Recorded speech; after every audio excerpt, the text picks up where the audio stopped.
And welcome back to PSA TV. This is Eye on Labor. Joining me on set right now, I've got the chairperson of Tailors and Seamstresses, Ms. Susan Alexander. Pleased to meet you. Thanks for being here, and I'll say good morning to Trinidad and Tobago. How are you this morning? Well, you know, there are concerns, but you know. But I'm glad to have you here, though. It's a pleasure being here. You've been one of the more vocal public servants, one of the more vocal chairpersons as well. So this morning, it's really nice to have you on set here. Just to get straight into it, who exactly is Susan Alexander? Susan Alexander is a seamstress, but even more than a seamstress, Susan Alexander is an activist who have been fighting for the inclusion of persons with disability into the workspace in a safe environment, especially when the persons are capable of working, to have them work again in a safe environment and use the opportunity to see the productivity of all your citizens. Yeah. Now you represent many people in the Tailors and Seamstress department. How has that been? Well, it has been it's like a roller coaster, because what has happened, the persons in the trade of tailoring and seamstress, they have been struggling to have a voice and the progression, because we now have into the system persons that came out from UTT, and they are saying that they think they need to come out of the public sector and then transfer themselves into the teaching, the unions with the teachers and so forth, because it has almost been stagnant in the public sector. So we are trying to now have persons bring awareness that persons in the public sector, it could be a growing and an upward flow for that trade. And I know that, a lot of people say, well, being a tailor or being a seamstress is something of the past, but, I think with our tailors and seamstress, what you'll be wearing, truth be told, Adam and Eve kind of styles. Adam and Eve kind of styles. I mean, I know we always been advocating to bring back some of the old time days, but I don't think we really meant like so far back to Adam and Eve. As a public servant, the Prime Minister recently made some comments where he basically called the public servants not doing it. He said that you all weren't producing absolutely nothing at the end of the day, and that you all were just making all noise at the end of the month. As a public servant, and I myself would have seen how hard public servants work, what are your thoughts and from the moment you heard what was said? What was your thought? Well, the Honorable Prime Minister would have made a statement, and I would think he made that statement based on what was told to him and what he perceived as being the truth. But in essence, and someone was saying, but girl, there are lazy persons. And I am saying the management of all institutions is based on what is produced at the ground. And if there be at times persons who are not doing anything and they are not doing anything for a long time, what should be done is an investigation where the blame lies. It shouldn't be just at the public servants, especially the ones on the ground. What would be put in place after seeing the problem to have it dealt with, or to have it stopped, and the answer for, they clamor for salaries at the end of the day. Because like me, and I'm putting myself case in point, I will be going to work, and the conditions for me as a differently able person is not conducive to work. I have worked from 2003 till now, and the same thing I'm clamoring for better working conditions for all the workers within the trade of tailoring and seamstresses. That something is telling me that, they are always telling me that something will be done, but the money isn't there. The money for persons who had, from that scheme of work, produce doctors. We have children that is UE. We have software engineer that comes out from mothers and fathers who are tailors and seamstresses. And for the Prime Minister to say is lazy, is not that, like in my case, it's not that you're lazy, you know, you're asking for conditions that would be conducive for work. Because recently I had a shoulder dislocation on the workplace, and as the rep, I would have made numerous calls. This seems to be wrong. Now, even more than that, and I want to be speaking to my Prime Minister at this time, even more than that, when they had realized, well, okay, this should have been done, they would have put the response and the what to resolve it on record, but it is still sitting there. So in a case like that, Prime Minister, I am asking, what would a worker now have to make a compromise with, go and work as a good worker, and things that I can throw a cake party to have instituted into the workplace isn't there. So therefore, in making a statement such as that, as the Honorable Prime Minister of Trinidad and Tobago, please take a look at 360 and case in point, yeah. And you know, it's a direct attack, not just on workers, but their families as well. It is. It is. If I know my mom is a public servant, and I hear the Prime Minister telling the nation, well, they don't produce anything at the end of the day. And I always use this reference: someone coming from, let's say, the East, coming into town to work at a government office. Oh, yeah. And as we all know, most government offices are in town. In Port of Spain, yeah. Because we have not centralized anything as yet. South, you have a few here and there, but everything is in town. But you have here people coming in. You leave home, what, like 4 o'clock? Yeah. To get into town. You leave work here at around 4 o'clock. You get back home at around 6 o'clock, granted. If there's more traffic, you could reach later. Yes, yes. And I'm sacrificing all of this to give the public a service which it came across like, you don't really appreciate what public servants do.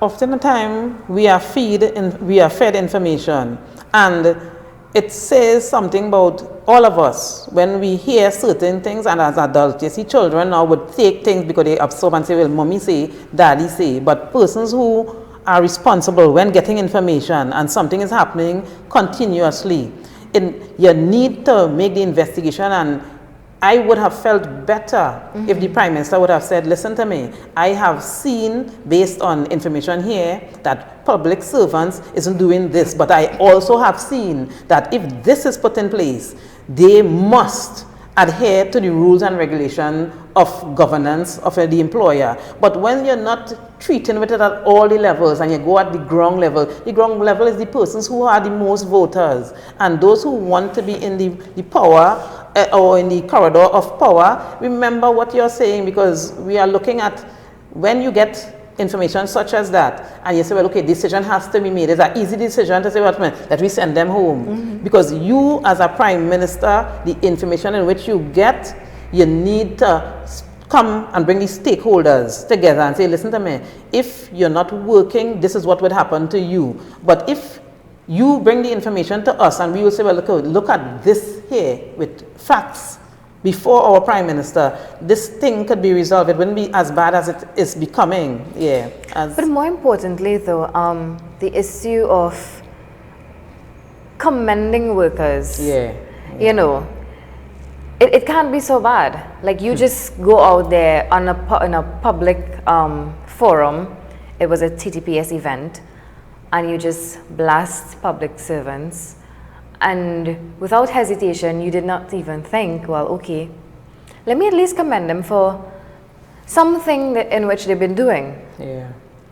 Mentally though, I am sure that this would have played on the minds of public servants. Yeah, it did. And they are saying, well, what my decision has to, because based on a statement such as that from the very head, you're saying, we realize we're going to get bust throat. You're hearing that conversation in the workplace, because it's bad.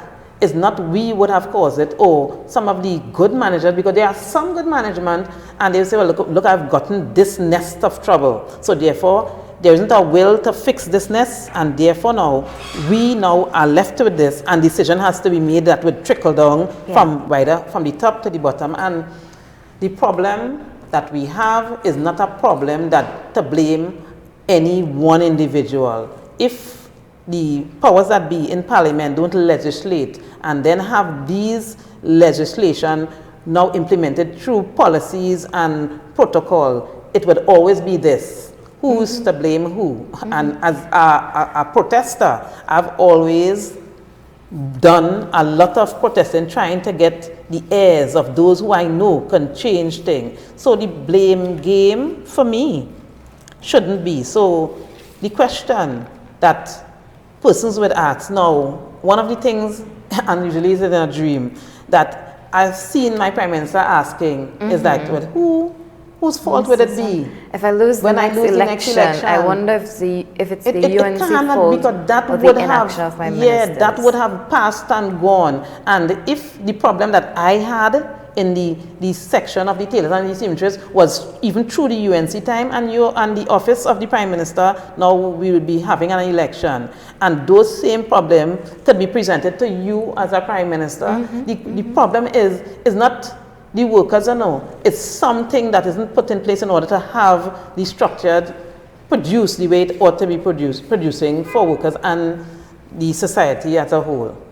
I'm seeing here you have other yes, I have been trying to rally around the system. This is one of the things I have found out into the system. Qualification without character. And that is it could only be a resume for disaster.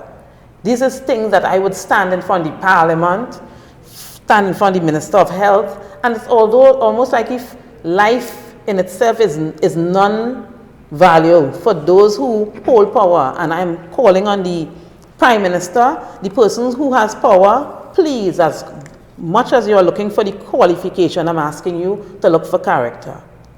Yeah. I think, it goes hand in hand too. Huh? Yeah. And as long as you have, but one outweighs the other. Most of the time. Unfortunately, you can have someone with the world of qualifications, but your character is just. And I would like to speak on an issue, because you see, when people speak, you have to speak on real issue. And this was given to me by an official. Now, I wouldn't call the name of the person. When I asked for a pack, they say, well, look, hold this. This is somebody who was paid by the health system. Now, when you have this and this person would smile and hand a worker this and still remain in the system, so you could understand what would be done to persons who need the persons who are official to treat with them. Now, you need a pack, look, hold this. And where you going to pack, you just put that. Oh, wow. Now you're making a puppy show of you're very vulnerable. And I'm looking for a Prime Minister who would understand just the little things that would take us through. It was take us through, and because as a woman, I have achieved a lot, even being differently able. And you'll be fine. Sorry. It's all right. I think more so what you've shown us is strength. And that just doesn't come from a place where, people can attack you. And what you've done this morning is share your success. And to the viewers out there, as a differently abled woman, someone who's driving, someone who has a family of her own, and then to hear comments being made by the Prime Minister of the country saying that they produce absolutely nothing at the end of the day, then how it is her son is successful. It makes you wonder how much people think before they speak. This is PSA TV. We'll be right back. Her response to comments made, and I shouldn't just say her response, but speaking collectively, of course, a response there from public servants to statements made by the Prime Minister a few weeks ago with regards to the output of public servants, where he said that they produce absolutely nothing. But of course, I know many of you public servants, and let me say hi and special good morning going out to Valerie Godinho, she says, thank you PSA TV, beautiful, blessed morning to PSA TV and everyone. Have a wonderful, productive and safe day everyone. And also to Mr. Boxer Potts, who has been a very ardent viewer of PSA TV. You know, he has also been dealing with his own stuff on his end with regards to the public sector, the private sector actually, in terms of getting sponsorship for his event coming up. I'm seeing here that he says, it's a good topic, you are challenging the system, taking on some heavy rulers. So good morning to each and every one of you who are locked on this morning. Of course, we are talking about the life of public servants and whether the statements made by the Prime Minister has any sort of merit to it. Of course, we would have seen the President of the Public Services Association, Mr. Watson's Duke response to these statements a few days, which many have linked to, you know, his development there.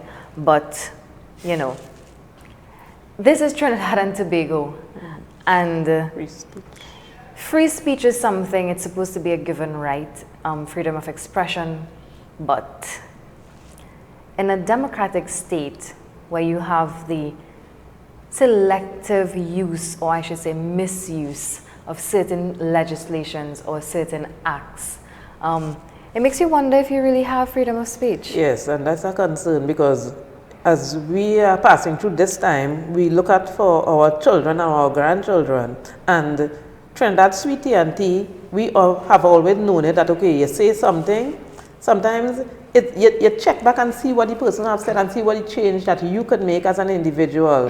And as the things that would be concerning me as a citizen is that if our Prime Minister is almost sounding like you're fed up. You're fed up with workers. Yeah. What negotiation could be done for us now in good faith, in the sense that, okay, the gentleman at the top would have spoken, and in the event we should bring forth facts for our Prime Minister, because he is our Prime Minister as we stand, and look at the health system. And for instance, this is and you might not be able to see it on the television, but this is a X-ray of a leg with screws in it. Now, let us say someone is crying out that, okay, something is wrong. The timeline from coming to the clinics to actually having something done is too long. This person has been walking with this in their foot for over 4 years. And they say, well, okay, you come to clinic, you come back out from clinic. And the pain is there. Now, this being the public servant, me, and the performance you require is with health. So if your health is being knocked out of you, for want of a better word, how could I perform to the best of my ability when even the health sector, in which we look forward to have us at our best and at our peak, seems to be running us around now? Listen to the timeline. Within the last set of appointments is 4, and it was from the last year. So we're going from appointment to appointment. You're coming to clinics, you're trying not to miss your days, and it hasn't been seen about. Now, I, being of a Christian background, Christy, would always welcome to help someone. But when you can't help your own within the country, you will now stretch forth a hand for the Venezuelan. And I think we have other persons now what is crying out. As governance, I am saying, I'm pleading to them, take care of your own. Sorry. And the emotion is not because I'm weak, no, it's because it's so little to make the change. And the person seems to be sitting and looking at you, your demise, and you're saying, they ain't good, they ain't good. And this is not good from not a leader, not from those who have authority. And that is my concern. And I know, like we were just talking about it, you know, it's a matter of deliberate negligence, because you know what you have to do. And like you rightly said, it's just something really small, yet these changes aren't made to facilitate anybody as a whole. No, it's sad, it's sad. And then you just come and you look down on public servants. Now, I hope that, you know, public servants, you recognize your power and your worth, because we have people in high positions failing to do so. So you now have to stand up for yourself and just let your voices be heard. I know we've also been talking about, you know, that some people are scared to speak out. And I do understand why. I understand victimization. I understand why you have that fear. But I will always say, PSA TV, Mr. Duke has created a platform for you to voice your opinions and all your concerns. And that's what we do here, you know. So it's not to tell you or to make you buy into something, but it's just what we have here at PSA TV. So you can feel that, and you know, truth is, when you hear someone speak, it's only then and only you can say, well, I can relate to you on a certain level. Correct. So you may think that you're there alone, but you never know who's going through the same situation like yourself. And like Suzanne here this morning, she's not just seeking the benefit or the well-being of herself. No. She represents the entire Tailors and Seamstresses division. And that says a lot. A successful woman, a businesswoman, a mother of... Well, I have one maternal biological child, and I have 3 others that I take care of. Yeah. But, you know... It's becoming harder and harder to do so, but I try to hold the strain and hope that the powers that be would understand that families and the production from simple people, we made people that academic, successful, because we try with what is given to us in order to succeed, and that is what I'm asking. Give us what is there for us to succeed, and we will succeed. Of course. I always say this, you can't just watch somebody and think they're acting like that for no reason. There's always something. Because again, we're very, I don't want to say reactive, but people react to certain things, and we react differently. Yeah. So while you might say, well, okay, I'm not going to work completely, somebody would say, well, I'll go to work and go slow. It's a way of protesting, and it's your right. Yes. But as people who want to see our country go forward, I don't think I've spoken to anyone who don't want to see Trinidad and Tobago go forward. And if we get a different way of speaking, they say, listen to me, you have seen the problem, what could we do together to actually counteract that? Because you're looking for me, because I understand that I need a functioning government to go forward. And I'm hoping one day the government would understand they need the people that would be now comfortable for they to go forward, and that is my concern. We understand the power in our lives from governance and government, but they today don't understand the power that we have in their life, and that's my concern. Something stood out to me in the last plaque that you have there, the one with the weighing of the, I think it was this one, yes, where you have, I don't know if you all can see this one here, but basically it's the scale, the justice scale, and you have criminals' manipulation of legal system on the higher end, and on the lower end you have the vulnerable, the aged, and the innocent. And I don't know how more true that could be. I've been working with this for over 7 years. Over 7 years. Any changes? Anything for the better? Little to none. Little to none. Wow. And I mean, telling someone to have hope is it's sad. It's all you can do, really, you know. Yeah, but we have to stand up, we have to speak out, and the strength you get sometimes is not the strength that comes from man, but comes from God. So we have to keep pushing. I think in times like this, you naturally have to bond together and just be a brother's keeper as well. And don't just look out for yourself. Suzanne, I as someone who is differently abled, you know, you've made such a huge contribution to your department, to public servants as a whole. What drives you? Well, hope that because I have achieved, and you see, it's not blowing my own trump. I have achieved home, paid off mortgage, start a new mortgage. And because I'm not want to do it boastfully, and I have never had within the public sector something that is structured for me. The private sector, and I want to say kudos to Mr. Junura and some of the persons I worked with before, they would have structured, but in the public, in the RHAs in particular, you keep asking for things and they're not giving you. So I had achieved a lot without having the structured fitted for me. But at this time, you're feeling you're crumbling. Yeah, you're feeling you're crumbling, so you're asking, please structure it. Just an urgent plea there to get some more structure into the system, one in which everyone can work comfortable and, you know, not just have the tip scale here, where the continue to be tip criminals and the manipulation of the legal system is always outweighing the vulnerable, the aged, and the innocent. And you, as someone who is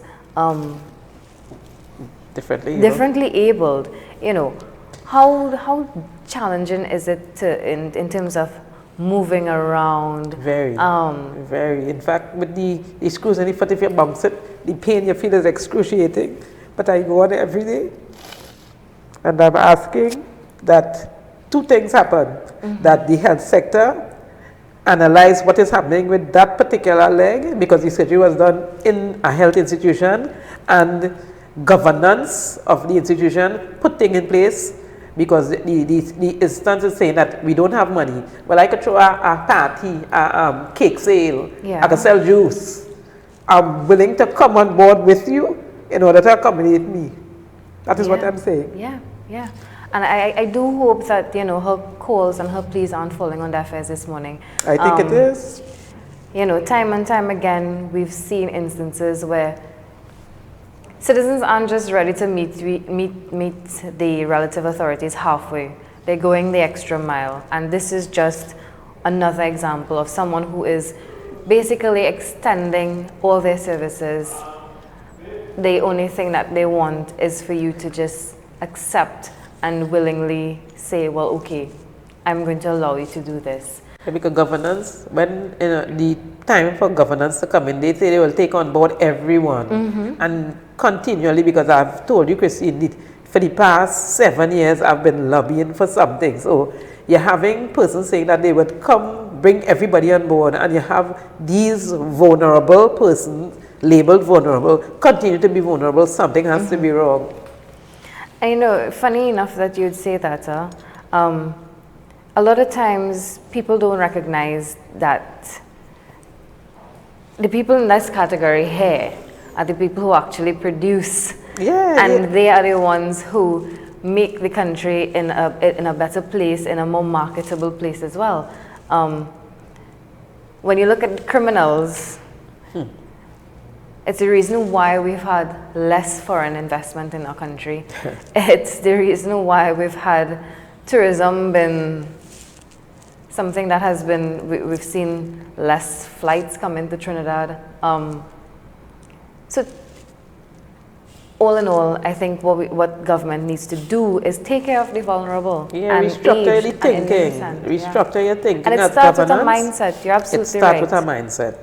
So again, I want governance to be successful. Let it be noted. But I am hoping that governance would want us to be successful, put things in place. Again, the words diversify, find ways people can actually stay afloat, because what I'm seeing now, when you say, well, I'm going to retrench you and then train you into a different thing. From trying to have your nose afloat, you sink, you're allowed to sink and then bring back up. Let us at least keep our citizens floating. Things that you achieve, don't allow the system or circumstances have it slip away from persons who have achieved, and those who are willing to work to achieve, allow them to have the jobs in order to achieve. Yes, they have to be productive. Yes, we have to have good governance, but we need to come together. I'm pleading again for the powers that be, allow us to come together so we can survive and we can have better governance. Yeah, and it's not only for the public servants, and it's not just only for unionized people. No, true. You know, when the members of a trade union stand up for what is right, who benefits? Not just the unionized people. The country benefits as a whole. You see more productivity, you see better work moral, you see better work ethics, you see a workforce that is entirely motivated. But that's not the case. That is not the case. And it's not that they willingly are the way they are. No. And that is the whole sad thing. You about cannot it. tell me that someone has to go to work and be all happy and smiley with a 23 or Salary. 20 or 7 salary. That's just, to myself, I would not be smiling. And Christy, what somebody was telling me, they say, well, okay, the person was telling me, I'm patriotic and I want to understand what is being said, that the country doesn't have money. But like a friend, she was saying, she said, I had a friend who said, well, Gail, I haven't got anything to eat, so buy me a roti. And she said, well, when she buy the person the roti, and when she went out, she saw the person sitting in this upscale restaurant, and she not by herself, and she's having and I wouldn't want to call the restaurant and so forth. So if you don't have, you don't have. Yeah. But when you appear that you don't have, and then you see something else that doesn't take priority to your people, you say, well, no, you don't have for me. Yeah. You don't have for the ones who need you to have the little. You see, so again, election is coming, and while this is not an election platform, No, it's not. the people are hurting. You can't separate. Because the ones people. who run things, and it always politics that would play a game in our lives. And I'm asking the politician that today I might be here and I might be crying, but the power that you would have gotten is from the very God that gave me birth and you birth. So be mindful the way you treat those who need to be treated with the power that you have to your full capacity. And don't abuse it. Yeah, the abuse of power is continuous. The abuse of power is continuous. All right, so this is PSA TV. We are chatting here this morning with Ms. Susan Alexander. She is the chairperson of the Tailors and Seamstresses division. Susan, I know that, the president of the Public Services Association, Mr. Watson Duke, was recently detained and subsequently charged under the Sedition Act. I don't know how well aware you are of the Sedition Act itself, but I wanted to get your thoughts on the entire thing. Well, I do understand that the Sedition Act is quite archaic. Yes. And what I do understand, and I like to make my point of view from facts, is that in a sedition action being taken is usually almost immediately after the person would have made the statement. And I am seeing facts again before us that the president was charged a year plus after statement was made. So it sends almost a year actually. Okay, it sends signal that because this is a sedition charge and that timeline has elapsed, there is a concern. But that being said, I wish the president of the PSA the well-being and hope that he comes back and represent the workers, and being the gentleman that he is, I know he would be coming out kicking and fighting and doing what he needs to do in order to represent. Like someone said, doing what he does best. Doing what he does best. All right, before we wrap things up for today, I'm just going to ask you, what can we see coming up soon from, I know you just mentioned to me that you all have an upcoming event. Yes, because of the pain and the agony that life has thrown at not only me, but other persons who come together. We are forming this NGO, and we're having this event at the PSA that is called Halloween the Experience. It puts in play pain, power, but it's all about good triumphanting over evil. So I'm calling on persons to be part of it. It would be an event to behold, and the name of it is the Halloween the Experience. It's the triumphant of good over evil. That sounds interesting. And what about tickets and stuff like that? The tickets are on sale, and they are at $180. You're getting a cape and a mask, and you're having eats, you're having cocktails. So and live entertainment as well. So it Oh. would be something that was put together by the NGO for the launching of that particular NGO. So it's an upcoming NGO, the advertising. Well, I think the last time Avalon had it advertised here. So it's something that we are trying to raise funds to counteract system flaws with persons who would have been affected with certain structures in life, and they need that help to go on. We wouldn't just wait on government, because a lot of the patriots wouldn't wait on government, but government have to do their part in the lives of the citizenry. Susan, your closing comments? Well, our Prime Minister, again, you're holding the power, and you have the responsibility, as they were saying, they charge our president with sedition. You have the responsibility of speech, and like everyone else, let us think before we talk, and then put things in place for change. And like most of the citizens, not just wanting change, but be willing to be part of that change.